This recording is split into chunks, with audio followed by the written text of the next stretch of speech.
ಹಾಲು ಉತ್ಪಾದನೆಯಲ್ಲಿ ಭಾರತ ಮೊದಲ ಸ್ಥಾನದಲ್ಲಿದ್ದು, ಬೇರೆ ದೇಶಗಳಿಗೆ ಹಾಲನ್ನು ಮಾರಾಟ ಮಾಡಬೇಕಾದರೆ ನಮ್ಮ ದೇಶ ಕಾಲುಬಾಯಿ ಜ್ವರ ಮುಕ್ತವಾಗಬೇಕಿದೆ ಎಂದು ಹಾಸನ ಜಿಲ್ಲಾ ಪಶುಪಾಲನಾ ಇಲಾಖೆ ಉಪನಿರ್ದೇಶಕ ಡಾಕ್ಟರ್ ರಮೇಶ್ ತಿಳಿಸಿದರು. ತಾಲೂಕಿನ ಬೂದನೂರು ಗ್ರಾಮದಲ್ಲಿ ಪಶುಪಾಲನಾ ಮತ್ತು ವೈದ್ಯಕೀಯ ಸೇವಾ ಇಲಾಖೆ ಹಮ್ಮಿಕೊಂಡಿದ್ದ ಕಾಲುಬಾಯಿ ಜ್ವರ ಲಸಿಕಾ ಅಭಿಯಾನ ಕಾರ್ಯಕ್ರಮದಲ್ಲಿ ಹಸುವಿಗೆ ಲಸಿಕೆ ನೀಡುವ ಮೂಲಕ ಅಭಿಯಾನಕ್ಕೆ ಚಾಲನೆ ನೀಡಿ ಮಾತನಾಡಿದ ಅವರು, ಕಾಲುಬಾಯಿ ಜ್ವರ ವೈರಸ್ನಿಂದ ಬರುತ್ತಿದೆ. ಇದು ಬಂದರೆ ಹಸು ಕರು ಹಾಕುವ ಪ್ರಮಾಣ ಕಳೆದುಕೊಳ್ಳುತ್ತವೆ. ಜತೆಗೆ ಹಾಲಿನ ಪ್ರಮಾಣವೂ ಕಡಿಮೆಯಾಗುತ್ತದೆ. ಇದರಿಂದ ರೈತನಿಗೆ ಆರ್ಥಿಕ ಸಂಕಷ್ಟ ಉಂಟಾಗುತ್ತದೆ ಎಂದರು. ನಮ್ಮ ದೇಶದಿಂದ ಈ ಕಾಲುಬಾಯಿ ಜ್ವರ ಲಸಿಕಾ ಕಾರ್ಯಕ್ರಮವನ್ನು ಕಿತ್ತೊಗೆಯಬೇಕು ಅಂತ ಒಂದು ದೃಢ ಸಂಕಲ್ಪವನ್ನು ಮಾಡಿಕೊಂಡಿದೆ. 2030 ಒಳಗಡೆ ಭಾರತ ದೇಶದಲ್ಲಿ ಈ ಕಾಲುಬಾಯಿ ಜ್ವರ ತೆಗೆದುಹಾಕಬೇಕು. ತೆಗೆದುಹಾಕಿದ್ರೆ ನಮ್ಮ ರಾಷ್ಟ್ರಗಳ ಆರೋಗ್ಯನೂ ಚೆನ್ನಾಗಿರುತ್ತೆ, ಅವ್ರ ಗರ್ಭಧರಿಸುವ ಪರಿಸ್ಥಿತಿನೂ ಚೆನ್ನಾಗಿರುತ್ತೆ, ಉತ್ಪಾದನೆ ಜಾಸ್ತಿ ಆಗುತ್ತೆ ಮತ್ತು ಅಂತಾರಾಷ್ಟ್ರೀಯ ಮಟ್ಟದಲ್ಲಿ ಫಾರಿನ್ ಕಂಟ್ರಿಗಳಲ್ಲಿ ನಾವು ನಮ್ಮ ಉತ್ಪನ್ನಗಳನ್ನ ಕಳಿಸಬಹುದು, ಹೆಚ್ಚು ಆದಾಯವನ್ನು ಮಾಡಬಹುದು. ಇಂಡೈರೆಕ್ಟ್ ಆಗಿ ಅದು ಫಾರ್ಮರ್ಸ್ ಪಶುಪಾಲಕರಿಗೂ ಬೆನಿಫಿಟ್ ಆಗುತ್ತೆ.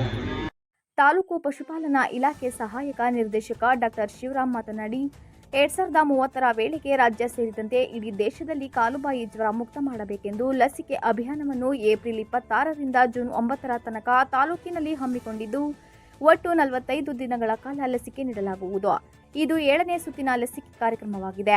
ಒಟ್ಟು 94,234 ರಾಸುಗಳಿಗೆ ಲಸಿಕೆ ನೀಡುವ ಗುರಿ ಹೊಂದಲಾಗಿದೆ ಎಂದರು.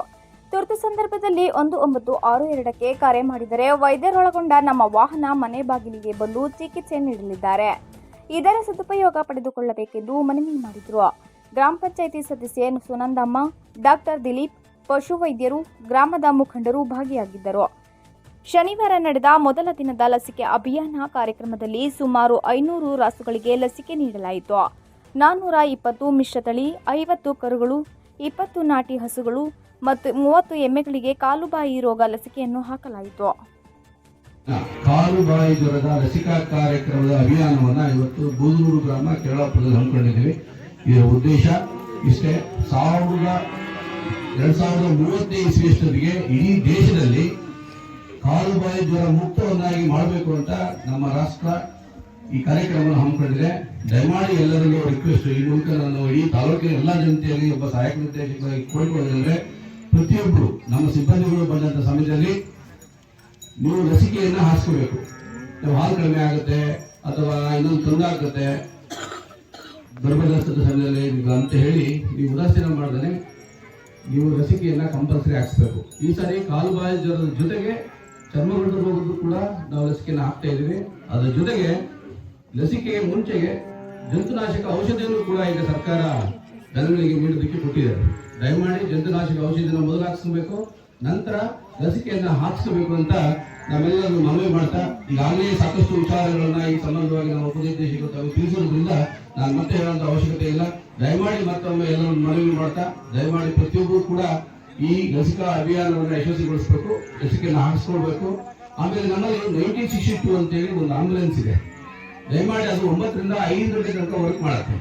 ನೀವು ಯಾರೂ ಸಿಗದ ಸಮಯದಲ್ಲಿ, ತುಂಬಾ ತೊಂದರೆ ಸಮಯದಲ್ಲಿ 1962 ಅಂತೇಳಿ ಸಹಾಯವಾಣಿಗೆ ನೀವು ನಂಬರ್ ಹೊಡೆದ್ರೆ ಅವರು ಆಂಬುಲೆನ್ಸ್ ಇದೆಲ್ಲ ಪಕ್ಕದ ಉಳಿಸಿದೀವಿ ನೋಡಿ, ಆಂಬುಲೆನ್ಸ್ ಮನೆ ಬಾಗಿಲಿಗೆ ಬರುತ್ತೆ. ಅದರೊಬ್ಬ ವೈದ್ಯರು ಇರ್ತಾರೆ, ಸ್ವಲ್ಪ ಸಹಾಯಕರು ಇರ್ತಾರೆ, ಡ್ರೈವರ್ ಇರ್ತಾರೆ, ನಿಮಗೆ ಉಚಿತವಾಗಿ ಚಿಕಿತ್ಸೆಯನ್ನ ಮನೆ ಬಾಗಿಲಿಂದ ನೀಡ್ತಾರೆ. ದಯಮಾಡಿ ಅದನ್ನು ಸದುಪಯೋಗ ಪಡಿಸಬೇಕು. ಅದಲ್ಲದೆ ನಮ್ಮಲ್ಲಿ ಪಾಲಿಕ್ಲಿನಿಕ್ ಕೂಡ ಇನ್ನೊಂದು ಆಂಬುಲೆನ್ಸ್ ಇದೆ. ತುರ್ತು ಸಮಯಗಳಲ್ಲಿ ಅವರಿಗೆ ಕರೆ ಮಾಡಿದರೆ ಅವರು ಕೂಡ ಬಂದು ಮನೆ ಬಾಗಿಲಿಗೆ ಸೇವೆಯನ್ನು ಸಲ್ಲಿಸ್ತಾರೆ ಅಂತ ಹೇಳ್ತಾ, ಈ ಕಾರ್ಯಕ್ರಮವನ್ನ ಮಾಡಿದ ಉದ್ದೇಶ ಪ್ರತಿಯೊಬ್ಬ ರೈತರು ಕೂಡ ಲಸಿಕೆಯನ್ನು ಹಾಕಿಸ್ಕೊಳ್ಳಿ. ಮತ್ತೆ ಈಗ ಆಗಲೇ ಹೇಳ್ತಾ ಇದ್ರು, ಸಂತಾನೋತ್ಪತ್ತಿ ಕ್ರಿಯೆ ಕಡಿಮೆ ಆಗುತ್ತೆ, ಗರ್ಭಕಟ್ಟುವಿಕೆ ಕಡಿಮೆ ಆಗುತ್ತೆ, ಆಮೇಲೆ ಆರ್ಥಿಕ ನಷ್ಟ ಕಡಿಮೆ ಆಗುತ್ತೆ, ಹಾಲು ಇಳುವರಿ ಕಡಿಮೆ ಆಗುತ್ತೆ. ನಮಗೆ ಗೊತ್ತಾಗಲ್ಲ, ಕೆಲಸ ಬಂದ್ರೆ ಎಷ್ಟು ಆರ್ಥಿಕ ನಷ್ಟ ಆಗುತ್ತೆ ಅಂದ್ರೆ ಇಂಡೈರೆಕ್ಟ್ ಆಗಿ ಗೊತ್ತಾಗಲ್ಲ ನಮಗೆ. ದಯಮಾಡಿ ಯಾರು ಕೂಡ ಉದಾಸೀನ ಮಾಡದೆ ಲಸಿಕೆಯನ್ನು ಹಾಕಿಸ್ಕೊಳ್ಳಿ ಅಂತ ಮನವಿ ಮಾಡ್ತಾ, ಈ ಕಾರ್ಯಕ್ರಮಕ್ಕೆ ಎಲ್ಲರೂ ಸಹಕಾರ ಮಾಡಿದ್ರೆ ನಿಮಗೆಲ್ಲ ಅನುಭವಿಸಿ ಮಾತನ್ನು